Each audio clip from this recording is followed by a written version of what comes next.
మత్తయి సువార్త 16వ అధ్యాయం 3వ వచనం 16:3 చదువుతున్నా. ఉదయమున ఆకాశము ఎర్రగాను మబ్బుగాను ఉన్నది గనుక నేడు గాలివాన వచ్చిననియు చెప్పుదురు గదా. మీరు ఆకాశ వైఖరి వివేచింపనెరుగుదురు గాని ఈ కాలపు సూచనలను వివేచింపలేరు. ప్రియులారా, యేసు ప్రభు వారు ఇక్కడ మాట్లాడుతున్నారు. ఆకాశపు సూచనలను మీరు వివేచింపనెరుగుదురు గాని ఈ కాలపు సూచనలను మీరు వివేచింపలేరు అని పరిసయ్యులను ప్రభువారు గద్దిస్తూ ఉన్నారు. క్రైస్తవుడన్న వాడికి కాలముల సూచనలు గుర్తుబట్టే జ్ఞానం ఉండాలి, లేకపోతే మనం నష్టపోతాం. ప్రియులారా, క్రీస్తు ప్రభు రెండవ రాకడను గూర్చి ఈ కాలము కొన్ని సూచనలను మనకిస్తూ ఉంది. ప్రభు యొక్క రాకడ సమీపం అవుతున్న కొలది ఇంకా ఇంకా అధికముగా స్పష్టముగా సూచనలు ఈ కాలం అనేది మనకు చూపిస్తూ ఉన్నది. ఈ సూచనలను బట్టి చూస్తే ప్రభు రాకడ ఇప్పుడే సంభవిస్తుందా లేక ఇంకా కాస్త సమయం ఉన్నదా అనేది మొదటి ప్రశ్న. ప్రభు రాకడ ఇప్పుడే సమీపించిందా లేక ఇంకా కాస్త ఆలస్యం అవుతుందా అనేది ఒక ప్రశ్న. ఆలస్యం అయితే ఎంత ఆలస్యం అవుతుంది? మనం శ్రమల కాలం గుండా వెళ్లాల్సి వస్తుందా? శ్రమల కంటే ముందే మనం ఎత్తబడతామా? ఈ విషయాలు చాలా మంది మనస్సులలో మెదులుతూ ఉన్నటువంటి ప్రశ్నలు. ఈ దినాన క్రీస్తు ప్రభు యొక్క సంఘము ఎత్తబడే సమయము ఖచ్చితముగా ఎప్పుడో మీ ముందు లేఖనాలలో నుండి ఎత్తి చెప్పాలని నేను ప్రేరేపించబడుతూ ఉన్నాను. ప్రభు యొక్క రాకడ సమయం ఎప్పుడో లేఖనం ఏం చెబుతున్నదో నేను మీ ముందు స్పష్టముగా కుండ బద్దలు కొట్టినట్లు చెప్పాలని ఆశిస్తూ ఉన్నాను. ఇందాక సోదరుడు నాకు ఉత్తరం రాసిచ్చాడు. అందులో నా రాకడ బోధన విమర్శించాడు. అది ఉండజుట్టు అవతలికి ఎందుకు ఇసిరేశానంటే నా బోధ ఏమిటో తెలుసుకోకముందే విమర్శిస్తున్నాడు ఆయన. ఏదేదో రాశాడు. మీ 2వ తెస్సలోనిక పత్రిక 3వ అధ్యాయం 2వ అధ్యాయంలో 3వ వచనం ఎందుకు ఎంచుకున్నారు, 7, 8 ఎందుకు వదిలేశారు అని రాశాడు. అతన్ని ఆ ఉత్తరం చదివితే నాకు వచనం గుర్తొచ్చింది. సామెతల గ్రంథము 18వ అధ్యాయము 13వ వచనంలో ఇలాగ వ్రాయబడి ఉంది. సంగతి వినక ముందు ప్రత్యుత్తరం ఇచ్చువాడు తన మూఢతను బయలుపరిచి సిగ్గునందును. రాకడను గూర్చి నేను చేస్తున్న బోధ ఏమిటో సంపూర్ణంగా రాకడను గూర్చి నేను చేస్తున్న బోధను సంపూర్ణంగా మీరు విన్నట్లయితే తప్పక ఒప్పించబడతారు. కానీ రాకడను గూర్చి మాట్లాడడానికి 1 దినం 2 రోజులు సరిపోదు. ప్రకటన గ్రంథం మీద ప్రత్యేక సెమినార్ 20 రోజులు, నెల రోజులు, 40 రోజులు పెట్టుకున్న సందర్భాలు ఉన్నాయి. అయినా ఆఖరి కూటం దాకా ఎదురు చూచి తర్వాత విమర్శ రాస్తే బాగుండేది. చెప్పేదంతా వినకముందే తొందరపడి ఏదో అనేసేసేయడం. వాక్య సారాంశం ఏమిటో నేను చెబుతున్నాను, వినండి దయచేసి. సరిగ్గా విని అప్పుడు నేను చెప్పేది స్పష్టంగా విన్న తర్వాత అప్పుడు విమర్శించవచ్చు. ప్రప్రథమముగా నేనేమన్నాను? క్రీస్తు రెండవ రాకడ సమయము ఎప్పుడో లేఖనము ఏమి సెలవిస్తున్నదో, సరిగ్గా ఎప్పుడొస్తాడో ప్రభు ఆయన రాకడ సమయాన్ని మీ ముందు ప్రకటిస్తానని చెప్పా. అసలు ఆ ప్రశ్నే లేక ఆ మాటే అభ్యంతర కారణంగా ఉండొచ్చు. యేసు ప్రభు రెండవ రాకడ సమయం ఎప్పుడో మనం ఎలా చెప్పగలం? యేసు ప్రభు వారు ఎప్పుడు వస్తారో మనం చెప్పగలమా? యేసు ప్రభు అన్నాడు, ఆ సమయము, ఆ గడి అయినను, ఆ దినమైనను ఏమండి పరలోకమందున్న తండ్రికి మాత్రమే గాని మనుష్య కుమారునికైనా దేవదూతలకైనా తెలియదు. యేసు ప్రభు వారు దొంగవలే వస్తాడు. ఏ గడి అని ఆయన వచ్చునో తెలియదు. దొంగవాడే పైన చెప్పొస్తాడా? యేసు ప్రభు వారు దొంగలాగా వస్తానన్నాడు కదా. దొంగలాగా వచ్చేదానికి యేసు ప్రభు వారు రాకడకు సమయం ఎలా నిర్ణయిస్తాడు ఓఫీర్ గారు అని మొట్టమొదటి ప్రశ్న రావచ్చు. రెండవ రాకడ బోధల విషయంలో ప్రపంచవ్యాప్తంగా క్రైస్తవులకు ఎన్నో తప్పుడు అభిప్రాయములున్నవి. క్రీస్తు రెండవ రాకడను గూర్చి వాక్య ప్రత్యక్షము లేని సేవకులు ఎన్నో తప్పుడు అభిప్రాయాలు బోధించి పెట్టారు. ఆ తప్పుడు అభిప్రాయములో మొట్టమొదటి తప్పుడు అభిప్రాయం, యేసు రాకడ దొంగవలె వస్తుంది, యేసయ్య దొంగలాగా వస్తాడు అనేది మొట్టమొదటి తప్పుడు అభిప్రాయం. The first and foremost wrong opinion, wrong notion, wrong teaching concerning the second coming of Christ is that he is going to come like a thief. He is not going to come like a thief. దయచేసి లేఖనములను చూడండి, తొందరపడొద్దు. తొందరపడి ఏదో అంటే సామెతలు 18:13 కిందకు వస్తారు. జాగ్రత్త, సరిగ్గా వినాలి. చెప్పిందంతా విన్న తర్వాత అప్పుడు అభ్యంతరం ఉంటే అడగొచ్చు. నేను ఏమన్నాను? యేసు రాకడ మనకు తెలియకుండా జరుగుతుంది, ఏమో మనకు అసలు తెలియదు అనేది తప్పు అభిప్రాయం. కారణం ఏమిటంటే యేసు ప్రభువు వారు దొంగవలె వచ్చుట, తెలియకుండా వచ్చుట అది సంఘమునకు చెందిన మాట కాదు. లేఖనం ఏం చెబుతుందో గమనించండి. మొదటి తెస్సలోనిక పత్రిక 5వ అధ్యాయం ప్రారంభ వచనము నుండి నేను వల్లిస్తూ ఉన్నాను, చూడండి. సహోదరులారా, ఆ కాలమును గూర్చి అయినను ఆ సమయమును గూర్చి అయినను మీకు వ్రాయనక్కరలేదు. రాత్రివేళ చూస్తున్నారా, రాత్రివేళ దొంగ ఎలాగు వచ్చునో అలాగే ప్రభువు దినము వచ్చునని మీకు బాగుగా తెలియను అని 3వ వచనంలో ఏమన్నాడు?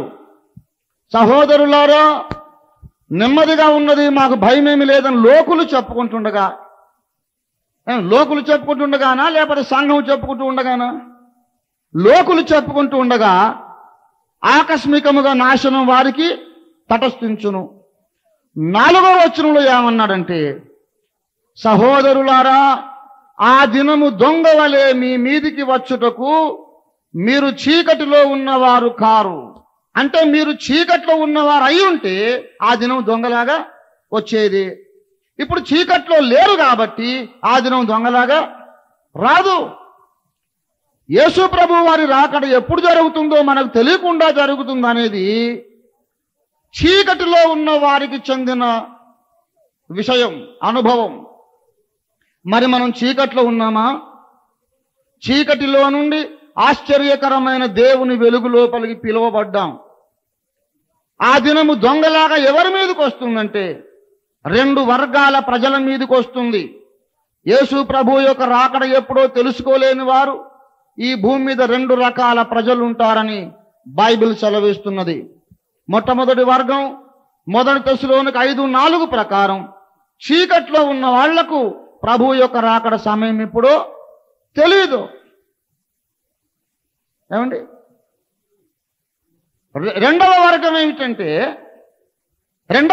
ఏమిటంటే ప్రకటన గ్రంథము 3:3లో ఇలాగు రాశాడు, నీవు ఏలాగు వింటివో, ఏలాగు ఉపదేశం పొందితివో, ఏలాగు వింటివో, ఏలాగు ఉపదేశం పొందితివో జ్ఞాపకం చేసుకుని గైకొనుచు మారు మనస్సు పొందుము. నీవు జాగరూకుడవై ఉండని ఎడాల నేను దొంగవలే నీ మీదికి వచ్చేదను. ఏ గడియను వస్తానో మీకు తెలియదు. దొంగవలే ఎప్పుడు వస్తాడు ఆయన? జాగరూకుడవై ఉండని ఎడల, జాగరూకుడవై ఉండని ఎడల. జాగరూకుడవై ఉండిన ఎడల మరి అది కండిషనల్. ఒకవేళ నీవు చీకట్లో ఉన్నట్లయితే ప్రభు రాకడ నీ మీదకి దొంగలాగా వస్తుంది. రెండవది ఏమిటి?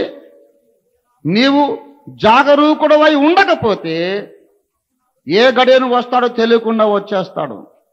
కనుక భూమి మీద యేసు రాకడ సందర్భమును గ్రహించలేని వారు రెండు వర్గముల ప్రజలున్నారు. నంబర్ వన్ ఏమిటంటే, రక్షణ పొందకుండా, వెలుగులోకి రాకుండా చీకటిలో ఉన్న వాళ్ళు యేసు ప్రభు రాకడ ఎప్పుడో వాళ్ళు గ్రహించలేకుండా ఉంటారు. రెండవది, రక్షింపబడి కూడా కొంతమంది ఆత్మీయ జీవితంలో అజాగరూకులై ఉంటారు. ప్రియయేసు నిర్మించితివనే పాటలో అజాగరూకుడనైతి నిజాశ్రయము విడిచి అన్నాడు. కొంతమందికి పరిశుద్ధత కాపాడుకోవడంలో జాగ్రత్త ఉండదు, దేవునితో సహవాసం చేయడంలో జాగ్రత్త ఉండదు, లేఖనములు పరిశోధనలో జాగ్రత్త ఉండదు. జాగ్రత్త లేకుండా విచ్చలవిడిగా బ్రతికే అజాగ్రత్త పరులు ఉంటారు. అలాంటి వారికి కూడా ప్రభువు రాకడెప్పుడో తెలియదు. ఈ రెండు వర్గాల్లో లేని వారు కన్యకలు అని అర్థం. ఈ కన్యకలకు యేసయ్య రాకడ ఎలాగుంటుందంటే, 10 మంది కన్యకల ఉపమానం జ్ఞాపకం ఉన్నవాళ్ళు చెప్పండి. పెళ్లి కుమారుడు ఆలస్యం చేయగా బుద్ధి లేని వారేమో కునికి నిద్రించిరి, బుద్ధి గల వాళ్ళేమో కళ్ళల్లో ఒత్తులు వేసుకొని ఎదురు చూస్తూ ఉండిరి అని ఉందా? ఏమనుంది? అందరూ కునికి నిద్రించిరి, బుద్ధి గల వాళ్ళు నిద్రించిరి, బుద్ధి లేని వాళ్ళు కూడా నిద్రించిరి. అప్పుడు ఏమైంది? అర్ధరాత్రి వేళ ఒక కేక వినబడెను, ఇదిగో పెండ్లి కుమారుడు, ఎదుర్కొని రండి. ఎవరైనా దొంగవాడు వచ్చేటప్పుడు ముందు ఒకని పరిగెత్తిస్తాడండి? దొంగవాడు ఊళ్ళోకి వచ్చేటప్పుడు ముందోడు పరిగెడతాడా? ఇదిగో దొంగవాడు, అందరూ సామాన్లు సర్దుకొనుడి అని చెప్తాడా? కన్యకల కోసం, కన్యకలనగా రక్షణ పొంది పరిశుద్ధ జీవితం జీవించి దేవునితో సహవాసం కాపాడుకునే వాళ్ళు కన్యకలు. పవిత్రురాలైన కన్యకనుగా ఒకడే పురుషునికి మిమ్మల్ని సమర్పించాలని మిమ్మల్ని ప్రదానం చేశానన్నాడు. గనుక కన్యక అనగా పవిత్రమైన విశ్వాసి అని అర్థం. రక్షణ పొంది జాగ్రత్తగా బ్రతుకును కాపాడుకున్న వాళ్ళు నిద్రపోతున్నా సరే లేపి మరీ వస్తాడు యేసయ్య. ఒకవేళ మనం అనుకున్నట్టు చెప్పా పెట్టకుండా దొంగలాగా వచ్చాడు అనుకోండి, ఆ 10 మంది కన్యకల్లో ఒక్కరన్నా ఎత్తబడతారా? ఎందుకు? వారందరూ కునికి నిద్రించుచుండరి. బుద్ధి గల వాళ్ళు విడవబడేవాళ్లే, బుద్ధి లేని వాళ్ళు కూడా విడవబడేవాళ్లే. కనుక యేసు రాకడ చెప్పా పెట్టకుండా ఎవరి కొరకు వస్తుందంటే కన్యకల కోసం కాదు, లోకస్తుల కోసం చెప్ప పెట్టకుండా జరుగుతుంది. రక్షణ పొంది కూడా అజాగ్రత్తగా ఉన్నోళ్ళ కొరకు చెప్ప పెట్టకుండా జరుగుతుంది. మరి ఇప్పుడు చెప్పండి, వెలుగులో ఉండి రక్షణలో ఉండి జాగ్రత్తలో బ్రతికిన వాళ్లకు ఆయన దొంగలాగా వస్తాడా? రాడు. గనక యేసు ప్రభు వారి రాకడ సమయం ఎప్పుడో గ్రహించడానికి మనం ప్రయత్నం చేయడం తప్ప కాదు. రాకడ సమయము శ్రమలకు ముందా శ్రమలకు తర్వాతనా అని ఆలోచించేది తప్పు కాదు. ఎందుకంటే అసలు యేసు ప్రభు రానే ఉన్నాడా, సమయమైందా లేదా అని ఎప్పుడు గ్రహించాలంటే సూచనల నెరవేర్పును బట్టి గ్రహించాలి అన్నాడు. యేసయ్య కొన్ని సూచనలు చెప్పాడు. మత్తయి సువార్త 24వ అధ్యాయం 32, అంజూరపు కొమ్మ లేతదై చిగురించినప్పుడు కాలము ఇంకా సమీపం, వసంత కాలము సమీపముగా ఉన్నదని మీకు తెలియను. 33, ఆ ప్రకారమే మీరీ సంగతులన్నీ జరుగుట చూచున్నప్పుడు ఆయన సమీపముననే ద్వారము దగ్గరనే ఉన్నాడని తెలుసుకొనుడి. మరి జరుగుడ చూచినప్పుడేమో సమీపాన ఉన్నాడు అనుకోవాలి, మరి జరుగుడ చూడనప్పుడేమనుకోవాలి? దూరాన ఉన్నాడు అనుకోవాలి. గనుక క్రీస్తు సంఘము యేసు రాకడ సమీపమా లేదా అని తెలుసుకోవాలంటే ప్రభువు చెప్పిన సంగతులు జరుగుతున్నవా లేదా అనేది గమనించి చూడాలి. ప్రభువు చెప్పిన మాట ప్రకారం సూచనలు జరుగుతూ ఉన్నట్లయితే తప్పకుండా ప్రభు బహు సమీపంగా ఉన్నాడని మనం అనుకోవాలి. గనుక ప్రియులారా, యేసుక్రీస్తు రాకడ సమయము ఎప్పుడో మనకు రహస్యము కాదు. అది ఎవరికి రహస్యం? చీకట్లో ఉన్నోళ్ళకు రహస్యం, అజాగ్రత్త పరులకు రహస్యం. కానీ వెలుగులో జాగ్రత్తగా లేఖనములు పరిశోధించిన వాళ్ళకు అది రహస్యం కాదు కాదు కాదు. గనుక యేసు ప్రభు యొక్క రాకడ సమయము లేఖనములలో స్పష్టముగానే చెప్పబడి ఉన్నది. ఏమండి? లేఖనములలో స్పష్టముగా చెప్పబడి ఉంది. యేసుక్రీస్తు ప్రభు యొక్క రాకడ సమయం ఎప్పుడైతే ఏంటండి బ్రదర్? ఎందుకు ఇంత వాదన? శ్రమల కాలానికి ముందొస్తే ఏమిటంట, తర్వాత వస్తే ఏమిటంట? ఎప్పుడో ఒకప్పుడు రాని రాదు. రక్షణ పొంది ఉంటే చాలు కదా. రక్షణ పొంది ఉంటే, ప్రార్థనలో ఉంటే, పరిశుద్ధంగా పాపాలు చేయకుండా దేవునితో సహవాసంలో ఉంటే ఆయన మనం బతుకున్నప్పుడు వచ్చినా మంచిదే, చచ్చిపోయినాక వచ్చినా మంచిదే. ఇక దీని కొరకు ఎందుకు అనవసరంగా ఇంత వాదన? నిన్ను ఆయన తిట్టడం, ఆయన నువ్వు తిట్టడం, మిమ్మల్ని ఇద్దరు చూసి మేము చిరాకేసి మేము తిట్టడం, ఎందుకు గొడవంతా? రక్షణ సువార్త చెప్పండి. ఏమండి? రక్షణ సువార్త చెప్పండి. దేవుని బిడ్డలారా, అలాంటి ప్రశ్నలు ఐడియాలు నాకు రాలేదు అనుకోకండి. క్రీస్తు రెండవ రాకడను గురించి మనము తెలుసుకోవడం అవశ్యం. ఎందుకో తెలుసా? ఆయన మధ్యాకాశమునకు రాకముందు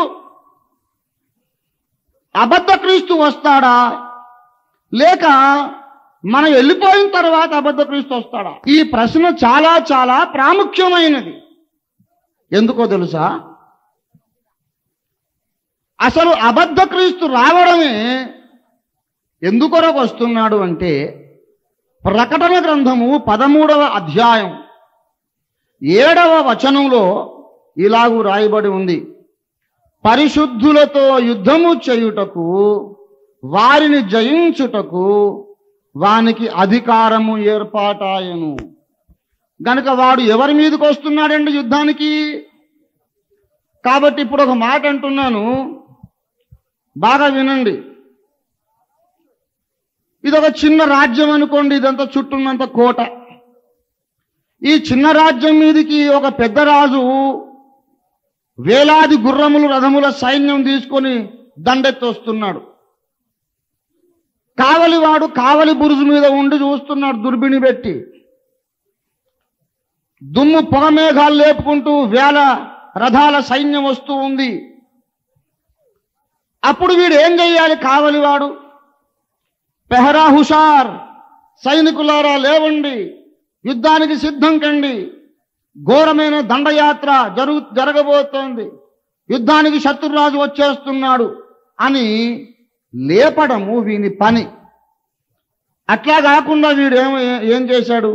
ఒకవేళ వాడు వచ్చినా ఏం చేయగలడు, అదంతా మనకు అనవసరం, వాడు మన దేశం మీదకే వస్తున్నాడో లేకుంటే దాటేసి ఇంకో దేశం మీదకి వెళ్తున్నాడో, అనవసరంగా నిద్ర లేపడం ఎందుకండి, పాపం అలసిపోయి ఉన్నారు సైనికులు అని వాడేమో బూర ఊది, దేశవాసులారా, సైనికులారా, యుద్ధం లేదు, పోరాటం లేదు, ఏమీ లేదు, క్షేమంగా మనం ఉన్న కోట బలంగా ఉంది, ఎవడు రావట్లేదు, అందరూ బజ్జుకోండి, జోగొట్టడు అనుకోండి.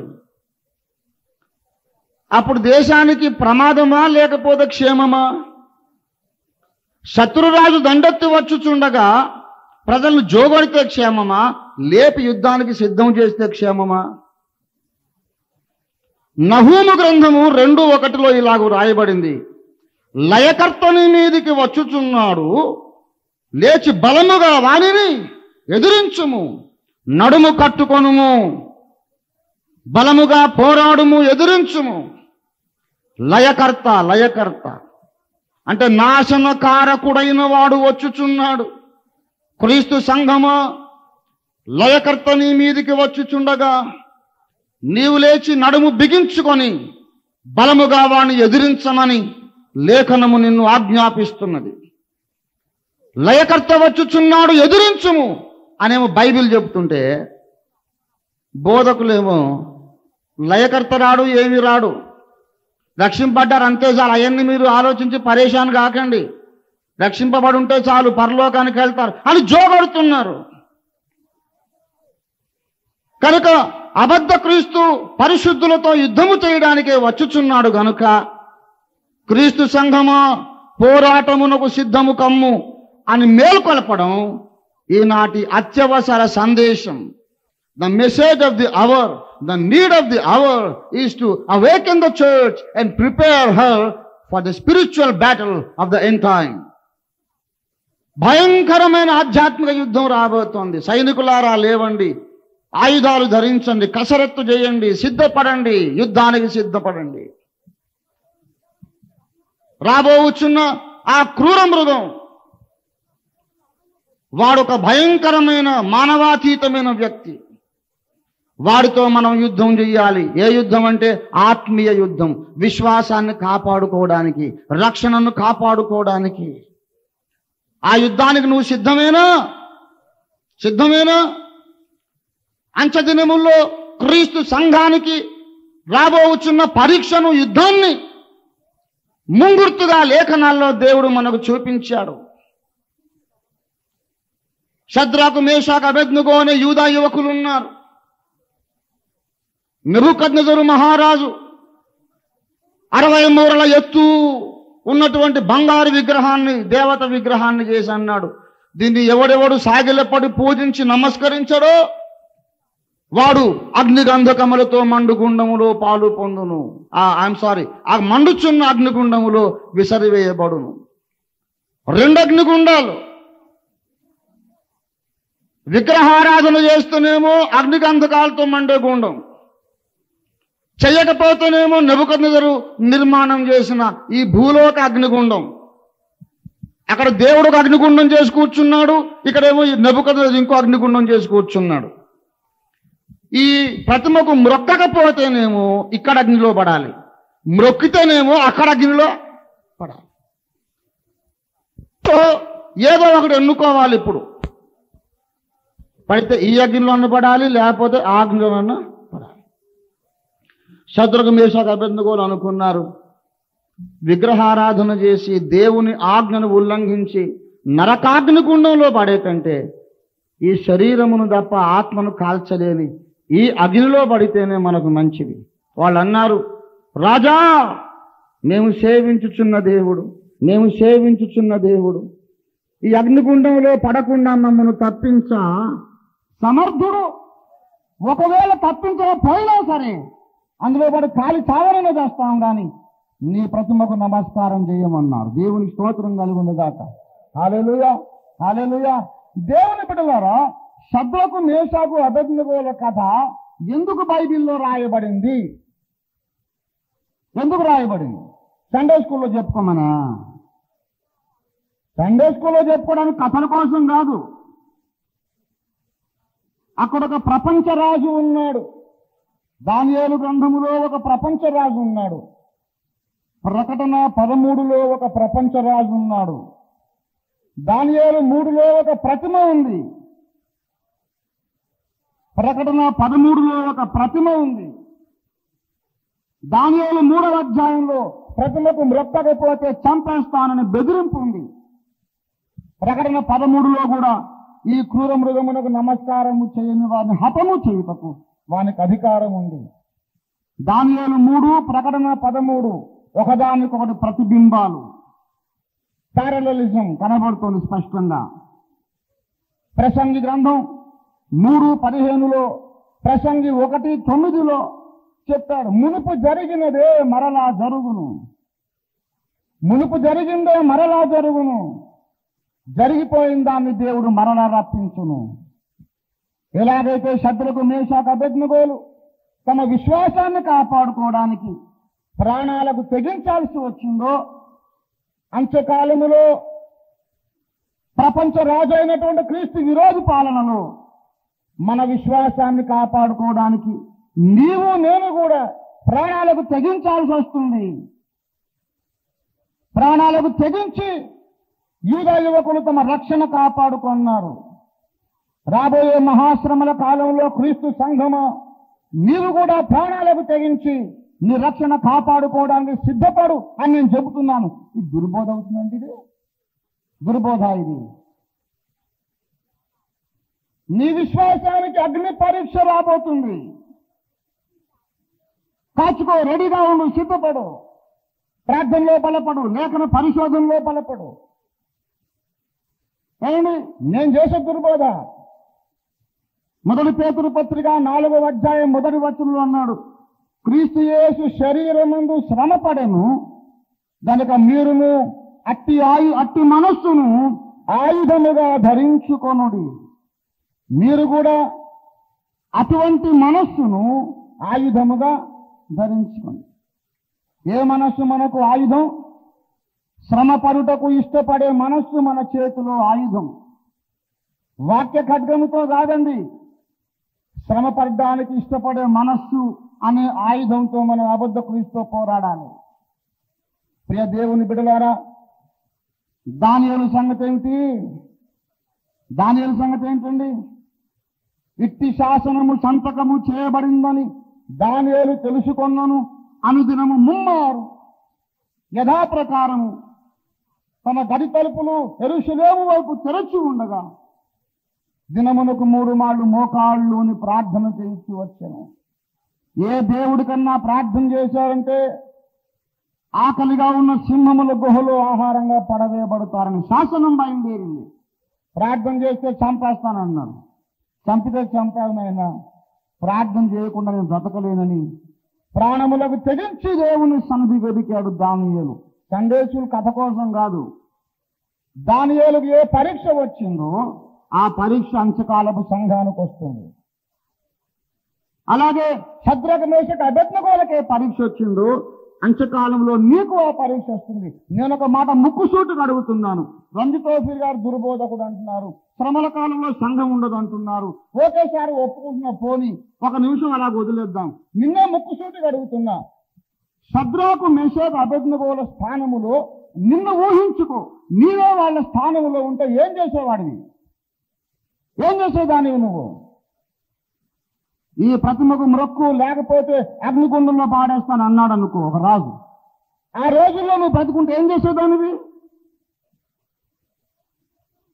ఒకవేళ ఈనాడు నీకే మళ్ళీ ఆ పరీక్ష వస్తే నువ్వేం చేస్తావు? గుండెలు మీద చేసుకొని చెప్పు.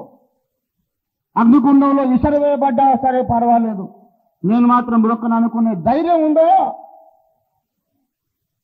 ప్రార్థన చేశావంటే సింహాలకు ఆహారంగా పడేస్తాను అన్నాడు అనుకో ప్రపంచరాజు ఒకడు వచ్చి. ప్రపంచరాజు ఎందుకండి, ఇండియన్ గవర్నమెంట్ చట్టం చేసింది అనుకో, ఇంకా రాలేదు. ఇప్పటి వరకు సెక్యులర్ గవర్నమెంట్స్ ఉన్నాయి. రేపొద్దున రాజ్యాంగం మారి యాంటీ క్రిస్టియన్ గవర్నమెంట్ వచ్చింది అనుకోండి. గవర్నమెంట్ చట్టం, ఎవడైనా బైబిల్ పట్టుకొని ఆదివారం గుడికి పోయినట్టుంటే వాణ్ణి చంపి పారేసేయండి. ఎవడైనా మోకరించి ప్రార్థన చేస్తే బైబిల్ చదివితే ఇంట్లో బైబిల్ దాచుకుంటే సోదా చేసి ఇంటిలిపాదిని పిట్టల్ని కాల్చినట్టు కాల్చేసేయండి. ఒక విగ్రహం నిలబెట్టాం ఊరూరా, దాన్ని పూజ చేయండి, లేకపోతే కాల్చి చంపేసేయండి అని గవర్నమెంట్ ఆఫ్ ఇండియా అని ఒకవేళ చట్టం చేసిందనుకో, అప్పుడు మనమేమనుకుంటాం? చంపితే చంప, నేను మాత్రం ప్రార్థన చేయకుండా ఉండను అనుకునే దమ్మున్నటువంటి ధైర్యవంతులు ఎక్కడున్నారండి? ధర్మశాస్త్రములకు విరోధంగా ప్రతిమను నేను ఆరాధించను అనే ధైర్యమున్న విశ్వాసులను తయారు చేయాలని నేను ప్రయాసపడుతున్నా. షద్రకు మేషక అబేద్నెగోల వలె, దానియేలు వలె ప్రాణాపాయం వచ్చినా సరే విశ్వాసం కాపాడుకుంటాను అని మీరందరూ అనాలని మిమ్మల్ని సిద్ధపరచడానికి నేను ప్రయత్నం చేస్తుంటే దుర్బోధకుడండి. ఆయన బోధ విని పాడైపోకుండా. అసలు పాడైపోవడం అంటే నీకు తెలుసా? బాగుపడడం అంటే తెలుసా? రెండవ రాకడ సిద్ధాంతం ఎందుకు చెబుతున్నానంటే, యూదా యువకులకు ఆదిమ సంఘ విశ్వాసులకు వచ్చిన అగ్ని పరీక్షే. నా ప్రియ చెల్లి, తల్లి, నా ప్రియ తమ్ముడు, అన్నయ్య, నీకు ఆ అగ్ని పరీక్ష వస్తే ఆనాటి విశ్వాసులు జయము సాధించినట్టు నీవు కూడా జయశాలివై నిలబడాలి. విశ్వాసాన్ని పోగొట్టుకోవద్దు. ఎంత కష్టం వచ్చినా ప్రకటన 2:9 చెప్పినట్టు ప్రాణాపాయం వచ్చినను సరే నమ్మకముగా ఉండుము. ఆ ఆజ్ఞను అందరి మనస్సుల్లో నూరిపోయాలని నేను ప్రయత్నం చేస్తున్నా. దీనివల్ల నాకు ఒరిగిన లాభం ఏంటి? శ్రమలు రాబోతున్నాయి, ధైర్యంగా ఉండని చెప్తే నాకేమొచ్చింది? తలా 1 లక్ష పట్టుకొచ్చి ఇస్తున్నారా నాకు? ఏ ప్రయోజనం ఆశించి నేను ఊరందరికీ విరోధంగా ఈ సిద్ధాంతం చెప్పాలి? నా ప్రభువు నన్ను 82లో 84లో 83లో సంధించి నన్ను ఆజ్ఞాపించాడు.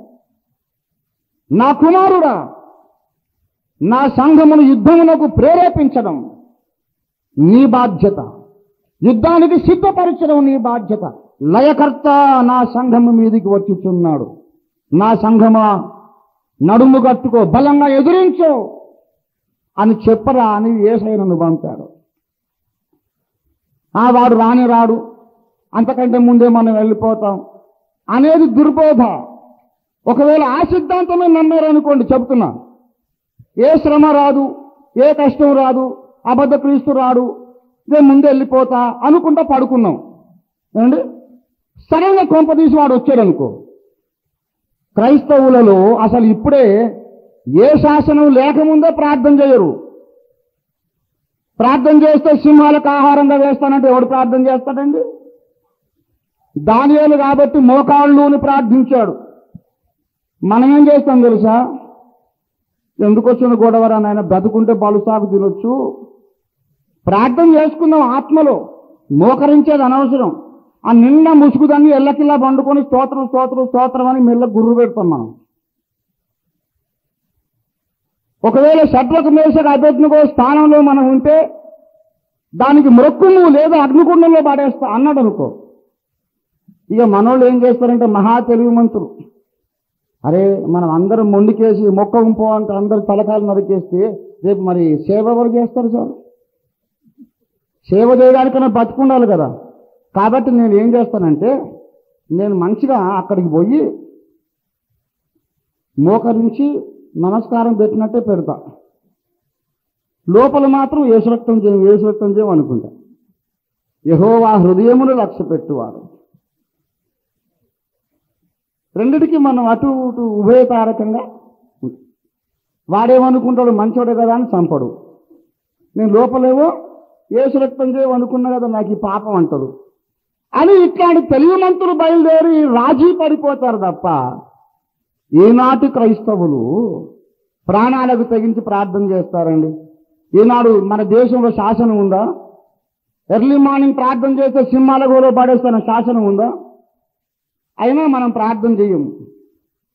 మహా చేస్తే అలారం పెట్టుకొని 5 గంటలకు లేచి మోకాళ్ళ మీద నిద్రపోతాం అంతే తప్ప ప్రార్థన చేసేది ఎక్కడుందండి?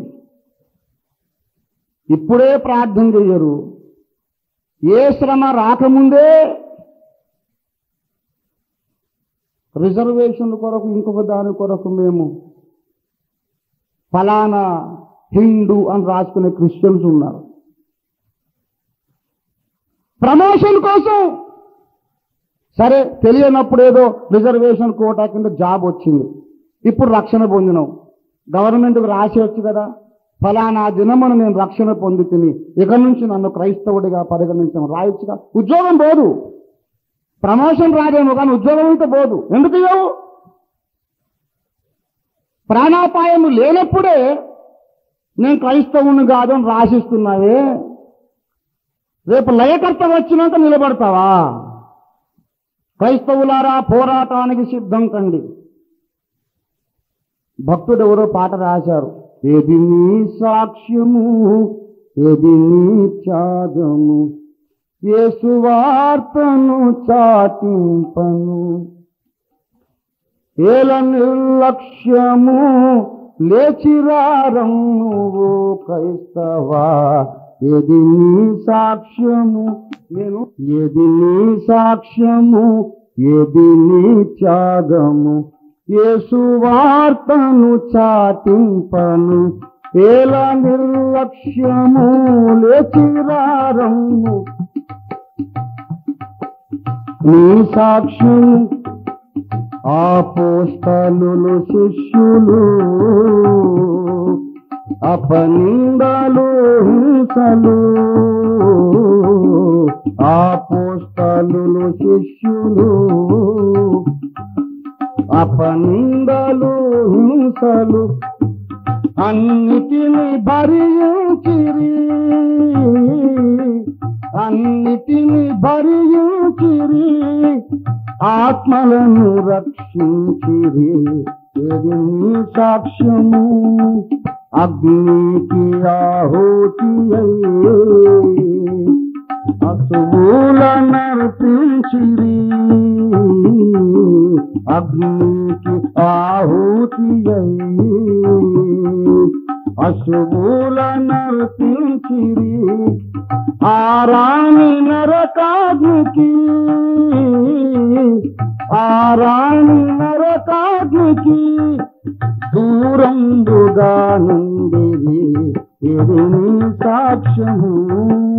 దేవుని బిడ్డలారా, అపోస్తలులు శిష్యులు ఆదిమ క్రైస్తవులు ఆకలిగొన్న సింహాలకు ఆహారంగా వేయబడ్డారు, రంపములతో కోయబడ్డారు, స్తంభాలకు గట్టి తారుపోయబడి సజీవంగా దహనమై చచ్చిపోయారు. ఏదైతే ఆదిమ అపోస్తలులకు జరిగిందో అది నీకు నాకు జరగకూడదని రూల్ ఎక్కడుంది? కొంతమంది అంటారు, యేసు ప్రభు వారు వధూ సంఘమును ప్రేమిస్తున్నాడండి, తన వధువును శ్రమలకు అప్పగించడండి, తన వధువు శ్రమ పడుతుందో చూసి తట్టుకోలేదండి, ఆయనకు హార్ట్ అటాక్ వస్తుందండి. ప్రాణమిచ్చుకొనుకున్న ప్రియమైన భార్యను ఎవడన్నా శ్రమలకు అప్పగిస్తాడండి, తట్టుకోలేడు యేసయ్య, అమ్మమ్మో అల్లాడిపోతాడు. అటువంటి వీక్ మైండ్ కాదు యేసయ్యది. అవును, పెళ్లి కుమార్తె సంఘం శ్రమ పెట్టో చూడలేదంట పాపం యేసయ్య. మరి పౌలును తలకాయ నరికి చంపుతుంటే ఎట్లా చూస్తూ ఊరుకున్నాడు?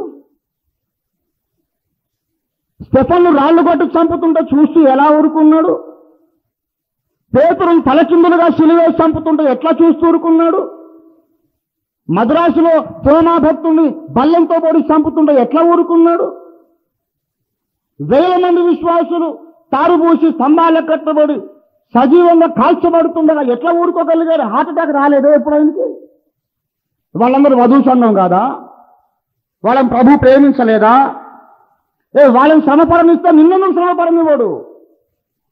నీకు శ్రమను దేవుడు రానివ్వడు అనేది సాతాను చెబుతున్న అబద్ధం. యేసు ప్రభు చెప్పిన మాట యోహాను 16:33, లోకములో మీకు శ్రమ కలుగును, ఆయనను ధైర్యం తెచ్చుకోండి, నేను లోకాన్ని జయించానన్నాడు. దేవుని స్తోత్రం కలుగును గాక. అపొస్తలుల కార్యాలు 14:22లో మనము అనేక శ్రమలు అనుభవించి దేవుని రాజ్యములో ప్రవేశించవలేము. శ్రమలు శ్రమలు శ్రమలు శ్రమలే సంఘానికి బోర్న్విటా టానిక్ అండి, హార్లిక్స్ అండి.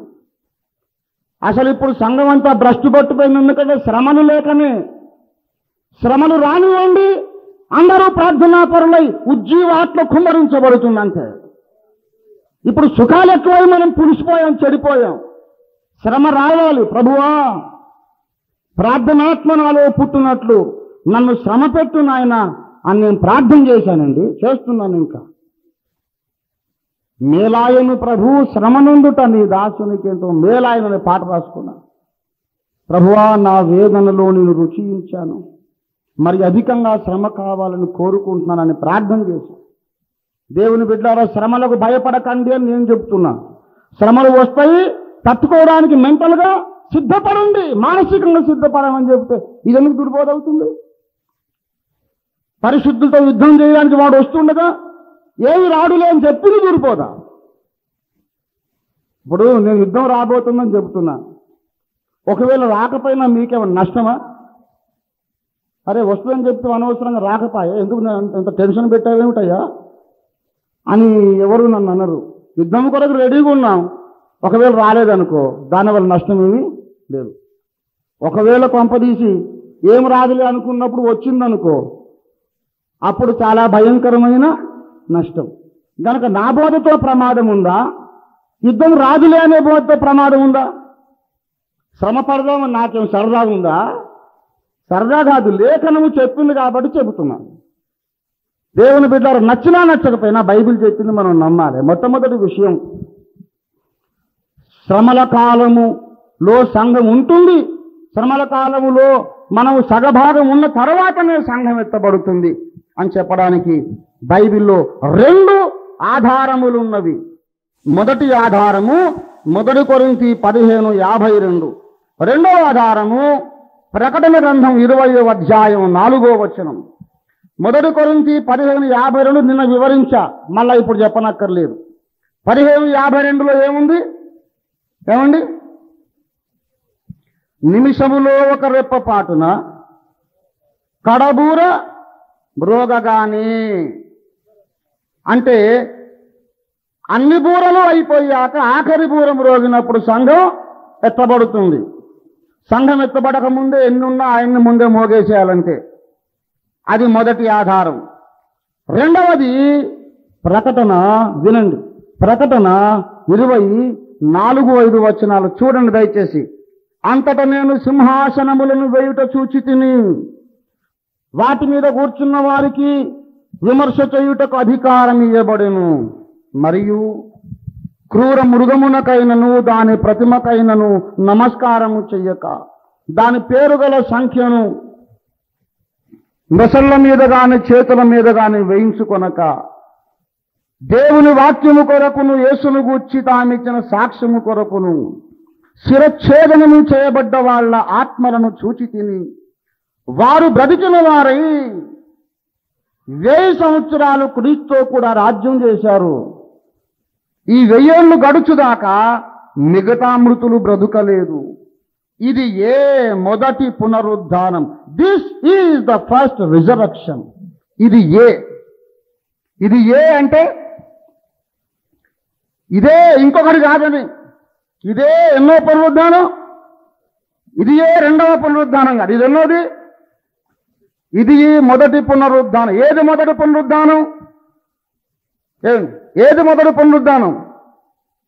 క్రూర మృగమునకు నమస్కారము చేయనందు చేత, వాని 666 ముద్ర ముఖాల మీద వేయించుకోనందు చేత, ఏమండి, వాని ఆరాధించనందు చేత, ఆ ప్రపంచ రాజును అబద్ధ క్రీస్తును ఆరాధించనందు చేత చంపబడిన వాళ్ళు లేచేదే మొదటి, అదే ఫస్ట్ బస్సు.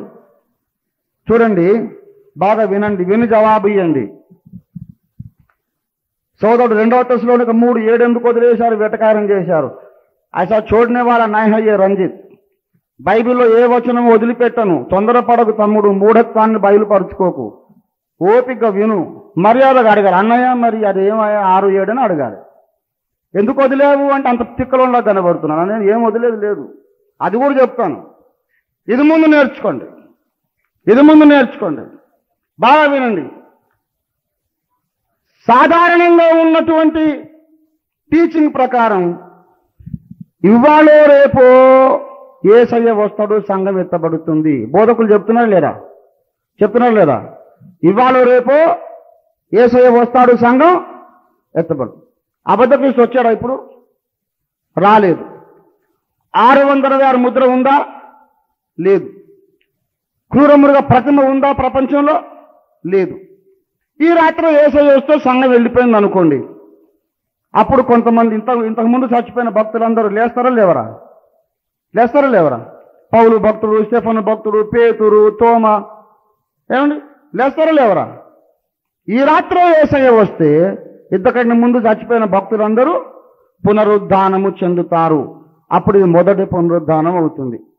తర్వాత విడువబడ్డటువంటి వాళ్ళు ఉన్నారనుకోండి, విడువబడ్డ క్రైస్తవులు, వీళ్ళు అరే మనం మిస్ అయిపోతాము, ఎత్తబడుట, ర్యాప్చర్ మిస్ అయిపోయాం, ఎంత పొరపాటైంది, ఇప్పుడన్నా గట్టిగా నిలబడదామని అప్పుడు ధైర్యం తెచ్చుకొని వాళ్ళు అబద్ధ క్రీస్తుకు నమస్కారం చేయకుండా హతసాక్షులైనరు అనుకోండి. అప్పుడు వాళ్ళు లేసేది ఎన్నో గుంపు అవుతుంది. అబద్ధ క్రీస్తు రాకనే ముందు ఓ గుంపు లేచింది కదా, వాడు వచ్చిన తర్వాత వాడు చంపిన వాళ్ళు లేస్తే ఎన్నో గుంపది. రెండవ,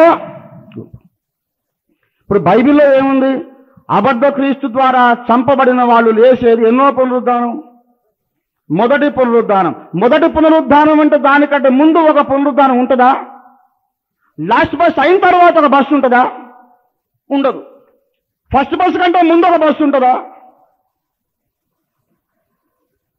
రేపు పొద్దున అర్జెంటుగా నేను విజయవాడ పోవాలి తమ్ముడు, ఫస్ట్ బస్సుకి వెళ్తా అంటే, అన్నయ్య బోర్డు నీకే అర్జెంట్ ఉంది అనుకుంటున్నావా? నువ్వు ఫస్ట్ బస్సుకు పోతావే, నేను ఫస్ట్ బస్సు కంటే ముందు బస్సుకు పోతా అన్నాడు అనుకో. అప్పుడు వాడిని ఏమనుకుంటామంటే, పాపం మెంటలు వచ్చింది, ఇంటికాడ అమ్మాయి ఏం తిప్పలు పెడుతుందో అనుకుంటాం. ఏమండి, ఫస్ట్ బస్సు కంటే ముందు బస్సు ఉండదు, ఉంటే దీని పేరు ఫస్ట్ బస్సు కాదు. మొదటి పునరుద్ధానము కంటే ముందు ఒక పునరుద్ధానం ఉండదు, ఒకవేళ ఉంటే దీని పేరు మొదటి పునరుద్ధానం కాదు. ఈ రెండవ రాకడ బోధకులు ఏం చెప్తున్నారంటే, కడబూర తర్వాత 7 బూరలు ఉంటాయి, మొదటి పునరుద్ధానం కంటే ముందు ఒక పునరుద్ధానం ఉంటుంది. అంటే లాస్ట్ బస్సు అయినాక 7 బస్సులు ఉంటాయి, ఫస్ట్ బస్సు కంటే ముందు ఒక బస్సు ఉంటుంది. అంత ఎర్రిమెర్రి వాదనది. మళ్ళీ నన్ను అట్లా కోప్పడతావు, ప్రవక్త లక్షణమేనా అంటే, ఇంత కారడ్డంగా మాట్లాడితే కోప్పడకపోయేదే అసలు ప్రవక్త లక్షణం కాదు. ఏమండి, let us use our common sense also. లేఖనం ఏం చెప్తున్నది? దానికి మొదటి పునరుద్ధానం అంటే అట్లా కాదండి, అసలు మొత్తం 7 పునరుద్ధానాలు ఉన్నాయి అని చెప్తా. అదేంటంటే ఐతుకు లేచింది ఒకటి, లాజరు లేచింది ఒకటి, యేసయ్య చచ్చిపోయినప్పుడు అప్పుడు కొంతమంది లేచింది అదొకటి. అరే ఇదంతా కూడా దుర్మార్గమైన వాక్య వక్రీకరణ. నేను చెప్తున్న ఐతుకు లేచేది, లాజరు లేచేది ఇవన్నీ పునరుద్ధానాలు కాదు. స్పష్టంగా నేర్చుకోండి. There are only 2 general world wide resurrections. ఒక్కొక్కరు లేచేది కాదు. సమాజంలో నిద్రించువారు ప్రపంచవ్యాప్తముగా కోట్ల సంఖ్యలో లేచే సార్వత్రిక పునరుద్ధానాలు 2. దానియేలు ప్రవచన గ్రంథం 12:2లో, యోహాను సువార్త 5:28-29లో ఈ 2 వచనాల్లో ఉన్నది ఏంటంటే, 2 జనరల్ రిజరక్షన్స్, 2 సార్వత్రిక పునరుద్ధానాలు. దానియేలు 12:2లో ఏముంది? సమాధుల్లో నిద్రించు అనేకులు మేల్కొందురు, అందులో మేలు చేసిన వారు జీవ పునరుద్ధానమునకు, కీడు చేసిన వారు దేనికండి? నిందపాలగుటకును నిత్యముగా హేయులగుటకును లేచెదరు. దానియేలు 12లో ఏం చెప్పాడు? మేలు చేసిన వాళ్ళు నిత్య జీవమును అనుభవించడానికి కొంతమంది లేస్తారు, మరికొంతమంది ఏమో నిందపాలై హేయులైపోవడానికి లేస్తారు. యోహాను సువార్త 5:28-29 ఏముందంటే, ఆ కాలమున సమాధుల్లో నిద్రించు వారందరూ దేవుని కుమారుని శబ్దము విని మేల్కొందురు. మేలు చేసిన వారు జీవ పునరుద్ధానమునకు, కీడు చేసిన వారు తీర్పు పునరుద్ధానమునకు. 2 పునరుద్ధానాలు. మొదటిదేంటి? జీవ పునరుద్ధానము మొదటిది. రెండవది తీర్పు పునరుద్ధానం. పాపములో బ్రతికిన వారు, దేవునికి దూరంగా చచ్చిన వారు లేచేది 2వ పునరుద్ధానం. ఈ రెండిట్లో మొదటి పునరుద్ధానం మనకి ఎక్కడ కనపడుతుంది? ప్రకటన 24లో కనపడుతుంది. కనుక ప్రకటన 20:4లో ఉన్నది నీతిమంతుల పునరుద్ధానము. ఆ నీతిమంతుల పునరుద్ధానమే ఎక్కడుందంటే, 1 తెస్సలోనిక 4:17-18 అక్కడ ఏమనుంది? ఆర్భాటముతోను ప్రధాన దూత శబ్దముతోను దేవుని బూరతోను ప్రభువు దిగివచ్చును. మీరు ఎన్ని వచనాలు అడిగినా అన్ని సమాధానాలు చెప్తాను నేను. యేసు ప్రభు వారు ఎప్పుడు వస్తాడంటే, వినండి బాగా, యేసు ప్రభు వారు వచ్చినప్పుడు ఎవరి పునరుద్ధానం జరుగుతుంది? నీతిమంతులదా అనీతిమంతులదా? యేసు మధ్యాకాశానికి వచ్చినప్పుడు విశ్వాసులది జరుగుతుందా పునరుద్ధానం, అవిశ్వాసులదా? విశ్వాసులది. యేసు వచ్చినప్పుడు విశ్వాసులు లేచినప్పుడు అందులో ఎవరు లేవాలి? క్రూర మృగమునకు నమస్కారము చెయ్యకపోయినందుకు చంపబడ్డోళ్ళు కూడా లేవాలి. మరి యేసు వచ్చినప్పుడు అబద్ధ క్రీస్తు ద్వారా చచ్చిన వాళ్ళు లేవాలంటే యేసు ఎప్పుడు రావాలి? అబద్ధ క్రీస్తు వచ్చాక, సంఘమును హింసించి చంపాక, అప్పుడు యేసు వస్తే మొదటి పునరుద్ధానములో ఈ మహాశ్రమల హతసాక్షులు కూడా లేస్తారు. ఈరోజు రాత్రి యేసయ్య రావడానికి వీలు లేదు. ఎందుకు వీలు లేదు? 2 కారణాలు. ఈరోజు వస్తే ఇప్పుడు మ్రోగేది కడబూర కాదు. ఈరోజు రాత్రి వస్తే క్రూర మృగము చంపిన వాళ్ళు ఇప్పుడు లేవరు. ఎందుకంటే వాడు ఇంకా రాలేదు. మరి 2వ తెస్సలోనిక 2:6 ఎందుకు వదిలేశారంటే ఏం వదిలేయలేదు. నా గ్రంథం చదవండి, యుగాంతం గ్రంథం. ఇంగ్లీష్ కూడా రేపటి నుండి ప్రింట్ అయిపోబోతున్నది. అక్కడ ఏముందంటే అడ్డగించువాడు తీసివేయబడు వరకు అని ప్రసంగం చేస్తారు. వాక్య వక్రీకరణ పాండిత్యానికి ఇది మంచి ఉదాహరణ అండి. అక్కడ అడ్డగించువాడు తీసివేయబడును, ఆ తర్వాతనే అబద్ధ క్రీస్తు వచ్చును. అంటే అడ్డగించువాడేవాడు?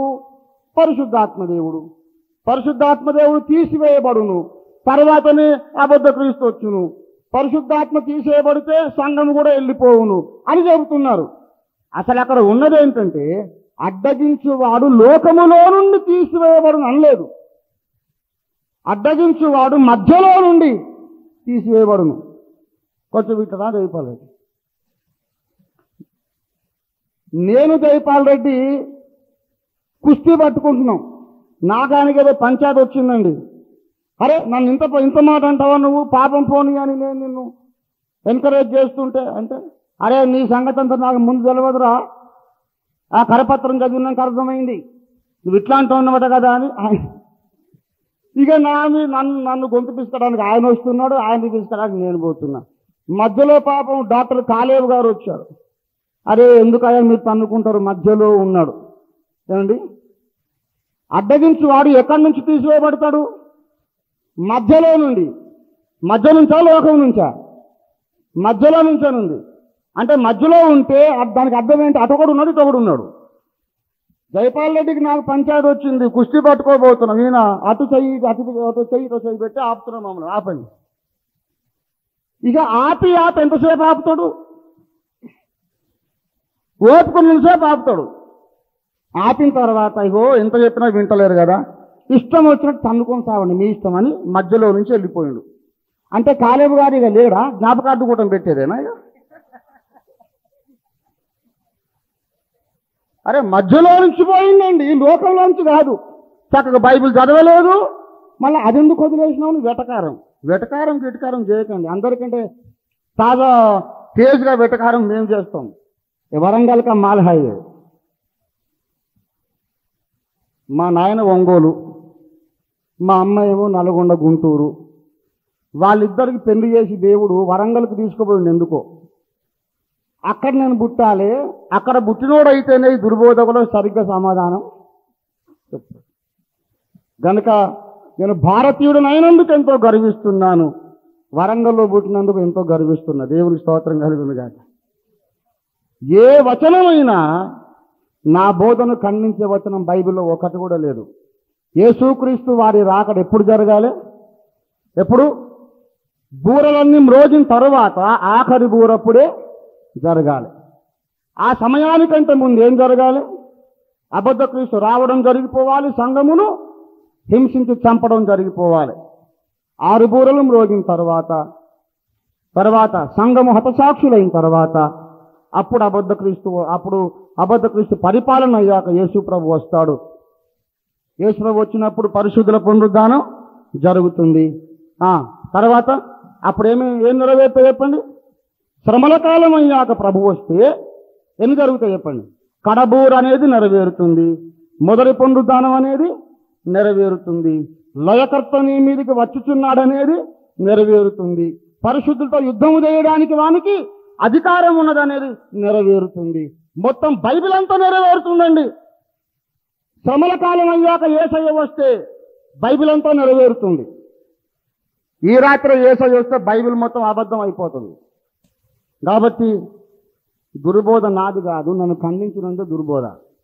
నేనేం చెబుతానంటే, అన్నదమ్ములారా, అక్క చెల్లెళ్ళారా, ఆదిమ అపొస్తలుల వలె మనము రోషము కలిగి, ధైర్యము కలిగి, ప్రాణాలకు తెగించి దేవుని కొరకు బ్రతకడానికి, దేవుని కొరకు సాక్షులుగా నిలవడానికి ఆత్మబలాన్ని, మనోబలాన్ని పొందుదాం. Let us be prepared mentally and physically and spiritually. ఉపవాసాలకు అలవాటు కావాలి, శ్రమలకు అలవాటు పడండి. ఎన్ని హింసలైనా సహించి పౌలు భక్తుని వలె రక్షణను కాపాడుకోవడానికి మనం సిద్ధపడదాం. ఇదే సద్బోధ. దీనికి విరోధమందై అయిందంత దుర్బోధ. దేవుడు మనల్ని సత్యమందు ప్రతిష్ఠించునుగాక. ప్రార్థన చేసుకుందాం. అందరూ తలలు వంచండి. ప్రేమ కలిగిన మా మహాపరిశుద్ధ తండ్రి, వేల సంవత్సరాలుగా నీ సంఘం అనే ద్రాక్ష తోటను కాపరుల నేకులు చెరిపివేసి ఉన్నారు తండ్రి. ఇప్పుడు బాగు చేయడానికి మీరు పూనుకున్నారు కనుక నీకే స్తోత్రము. పరిశుద్ధాత్మదేవా, నీవు నాటని బోధలు ఎన్నో కలుపు మొక్కల్లాగా సంఘములు పెరుగుతున్నాయి. వాటిని పెరికివేసే పరిచర్య మీరు ఇప్పుడు మొదలు పెట్టారు కనుక నీకు వందనాలు స్వామి. సత్యమందు మమ్మను ప్రతిష్ఠించండి. ఏ బోధను నమ్మితే మేము పౌలు వంటి విశ్వాసులుగా సిద్ధపడగలము, ఏ బోధ నమ్మితే మేము శద్రకు, మేషాకు, అబేద్నెగో, దానియేలు వలె రోషము కలిగిన విశ్వాస వీరులము కాగలము, ఆ బోధలో మమ్మను ప్రతిష్ఠించండి. సత్యమును అడ్డగించిన యెజబెలు దురాత్మను యేసు నామమున బంధిస్తున్నాము తండ్రి. యెజబెలు ఆత్మ సంఘములోనికి తెచ్చిపెట్టిన ప్రతి అసత్య బోధ సంఘము నుంచి తొలగిపోవునుగాక యేసు నామములో ఆజ్ఞాపిస్తున్నాం. నీ బిడ్డలందరినీ మీరు సత్యము చెంతకు ఆకర్షించండి. అందరి మనోనేత్రాలు వెలిగించి గ్రహింపు కలిగించండి. అనవసర వివాదములు సృష్టించి సత్యానికి కళ్ళు మూసుకోకుండా ఈ రాత్రి స్వప్నములు యందు దర్శనములను మీ యొక్క బిడ్డలందరితోనూ మీరు మాటలాడి గద్దించి సరిచేయమని యేసు పరిశుద్ధ నామమున మిక్కిలి వినయంతో వేడుచున్నాము తండ్రి. మన తండ్రి అయిన దేవుని ప్రేమ, మన రక్షకుడైన యేసుక్రీస్తునాథుని శాశ్వత కృప, పరిశుద్ధాత్మ దేవుని తోడు దివ్య మనోహర సహవాసం, చేరువచ్చిన భక్తులకందరకును పరిశుద్ధులకందరకును భూలోకమందంతర చెదిరి ఉన్న క్రీస్తు ప్రజలకందరికీ, క్రీస్తు శరీర అంగములకందరికీ సదాకాలము తోడై ఉండి నడిపించును గాక. ఆమేన్. యేసు రక్తమునకే జయ, ప్రవేశ రక్తమునకే జయ, ప్రవేశ నామమునకే సంపూర్ణ విజయం కలుగును గాక.